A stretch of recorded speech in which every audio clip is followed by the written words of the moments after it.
Hello guys, इस वाली video में हम ट्रांसपोर्टेशन की एक प्रॉब्लम करने वाले हैं। तो ये आपके सेमेस्टर एग्जाम में पूछी जाती है। तो इसके दो मेथड हैं, मतलब दो टाइप से क्वेश्चन आते हैं। एक आता है नॉर्थ वेस्ट कॉर्नर रूल और एक आता है वॉगल्स अप्रॉक्सीमेशन। तो ये वाला हम अगली वाली वीडियो में देखेंगे। फिलहाल इस वाली वीडियो में हम नॉर्थ वेस्ट कॉर्नर रूल से करेंगे। तो क्वेश्चन में ये मतलब ऐसे करके क्वेश्चन आ सकता है कि determine an initial basic feasible solution to the following transportation problem, या फिर ऐसा आ जाएगा कि find out minimum transportation cost by north west corner rule. तो ठीक है, फिर देखते हैं कि कैसे सॉल्व करते हैं। देखो, ये हमें टेबल दी गई होगी क्वेश्चन में। अब यहाँ पर ये S1 S2 S3 ये सब चीज़ क्या है पहले वो देख लेते हैं। ये जो चीज़ होती है S1 S2 S3 ये होती है सोर्स। सोर्स मतलब है यहाँ से हमारा जो प्रोडक्ट है वो बन के आ रहा है। और ये होती हैं D1 D2 D3 D4 destination, मतलब यहाँ पर हमको पहुँचाना है। ठीक है। और ये सप्लाई है, मतलब सोर्स S1 की सप्लाई 11 हो सकती है, इससे ज़्यादा नहीं हो सकती। ऐसे S2 ऐसे S3। और ये डिमांड, मतलब कि डेस्टिनेशन जो 1 है उसकी डिमांड है, मतलब वो उसकी इच्छा है कि हमारे पास 6 यूनिट जो है वो आए। तो ऐसे D2 की है 10 डिमांड। ये मतलब ऐसे डिमांड दे रखी होती है यहाँ पर दे रखी होती है सप्लाई। तो ठीक है, अब स्टार्ट करते हैं। तो देखो, सबसे पहले हमें देखो करना क्या है। और ये देखो, ये चीज़ क्या है, ये है कि अगर मान के चलो S1 सोर्स से अगर आपको D1 पर कोई सामान, जो कोई भी ऑब्जेक्ट है वो आपको ट्रांसपोर्ट करना है, तो उसकी 1 यूनिट की कॉस्ट होगी 21।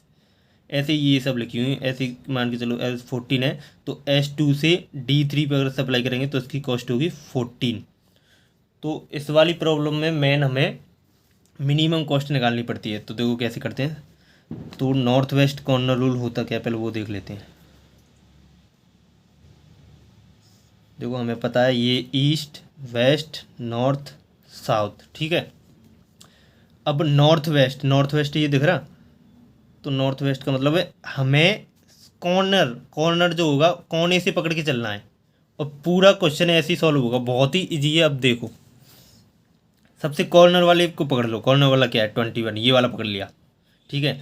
अब देखो, यहाँ पर डिमांड 6 है, इस वाले ब्लॉक में डिमांड 6 है और सप्लाई है 11। तो डिमांड 6 की है तो 6 हम ऐसे दे देंगे, मतलब 6 हमने यहाँ पर ऐसे दे दी 6। ठीक है। अब ये वाली लाइन काट दो, ये तो डिमांड पूरी होगी ना, तो ये वाली लाइन ऐसे काट दो। अब यहाँ पर 11 में से 6 तो हमने यहाँ पर दे दी, तो यहाँ पर कितनी बची अब सप्लाई हमारे पास, टोटल 11 थी, 6 हमने यहाँ पर दे दी, ये बची 5। ठीक है। अब देखो, अब ये वाला कॉलम तो हमारा हो गया। अब इस वाली पर अब कौन सा कॉर्नर है, नॉर्थ वेस्ट रूल से अब क्या बचा, अब कॉर्नर पकड़ते हैं, मैंने बताया था आपको। तो कॉर्नर अब कौन सा बचा, ये तो कैंसिल ही हो गई। अब कॉर्नर बचा ये वाला, सबसे कोने वाला देख लिया करो। ठीक है। तो ये बचा। अब इसमें देखो, सप्लाई 5 है और डिमांड है आपकी 10। तो सप्लाई जब आपके पास कम है तो डिमांड मतलब इतनी दे ही नहीं सकती हो। मिनिमम सप्लाई 5 ही बची है हमारे पास, तो 5 ही दे सकते हैं। तो ठीक है, 5 दे दो। तो 5 यहाँ पर दे देंगे। तो जैसी 5 थी ये वाली लाइन कैंसिल, बढ़ा दो इसे, ये वाली लाइन कैंसिल। और यहाँ पर 5 ये कैंसिल हो गया। अब कितने की डिमांड बची है यहाँ पर शेष, ये बची है 5 की। ठीक है। तो अब देखो, अब कॉर्नर कौन सा बचा, ये भी गया ये भी गया, अब बचा कॉर्नर ये। इन सब में देखो ना, ये कॉर्नर बचा। तो फिर आ जाओ, इस पर पकड़ लो। अब देखो, 5 और 13 बेसिकली तो ये होता है दोनों में से मिनिमम आ जाता है। वैसे कन्फ्यूज हो जाएगा, डायरेक्ट ऐसे ही सोच लो कि दोनों में जो भी मिनिमम होगा वही हम दे देंगे डायरेक्ट, सोचने की जरूरत ही नहीं है। तो 5 और 13 में मिनिमम कौन सा है, 5। 5 दे दो यहाँ पे। जैसे ही 5 दोगे ये वाली रो कैंसिल, बढ़ा दो इसे, ये वाली कैंसिल। ठीक है। ये कैंसिल, यहाँ पर -5 करो, ये हो जाएगी 8। ठीक है। अब ये वाला भी ख़त्म। अब कितने बचे हैं, अब ये 4 बचे हैं हमारे पास। ठीक है। अब फिर वही देखो, नॉर्थ वेस्ट कॉर्नर रूल से यहाँ ये वाला है, कौन वाला सबसे। ठीक है।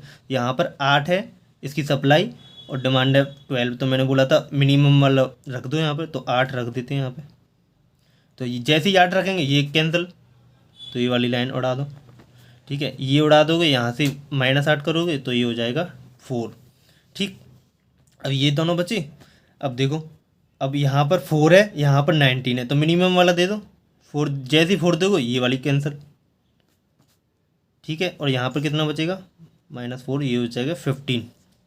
अब देखो 15 ही डिमांड है और 15 ही सप्लाई है, तो 15 यहाँ पर दे दो।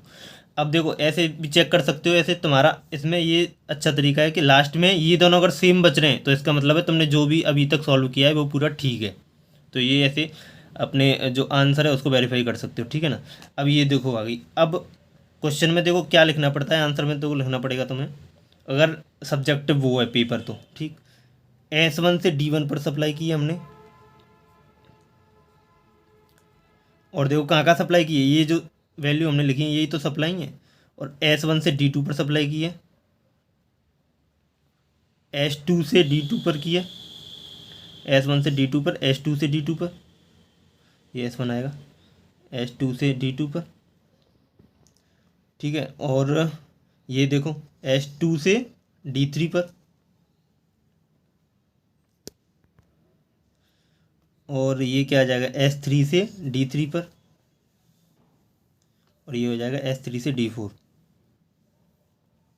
अब देखो मिनिमम कॉस्ट कैसे निकलती है, ये जो भी हमने ये निकाली है ये क्वांटिटी है, मतलब इस S1 से D1 पर हमने 6 क्वांटिटी भेजी है।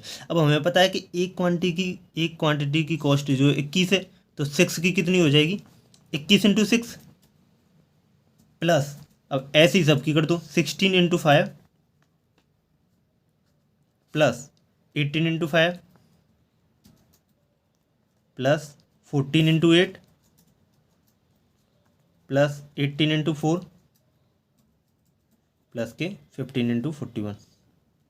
तो इसको सॉल्व कर लोगे तो ये आ जाएगी आपकी मिनिमम ट्रांसपोर्टेशन कॉस्ट, और यही पूछा था आपको। तो ऐसे ऐसे सॉल्व करते हैं। ये मतलब नॉर्थ वेस्ट कॉर्नर रूल, ये अगर नहीं दे रखा हो कुछ तो वैसे इससे सॉल्व कर सकते हो, लेकिन ये ज़्यादा अच्छा नहीं माना जाता, अच्छा ज़्यादातर ये माना जाता है वॉगल्स अप्रॉक्सीमेशन मेथड। इसे अगले वाली वीडियो में देखेंगे फिलहाल। तो वैसे ये काफ़ी ज़्यादा सिंपल होता है, तो आपको समझ में आ गया होगा, और होप आपको वीडियो पसंद आई होगी। अगली वीडियो में मैं आपको ये भी बता दूंगा, तो वो भी आप देख सकते हो।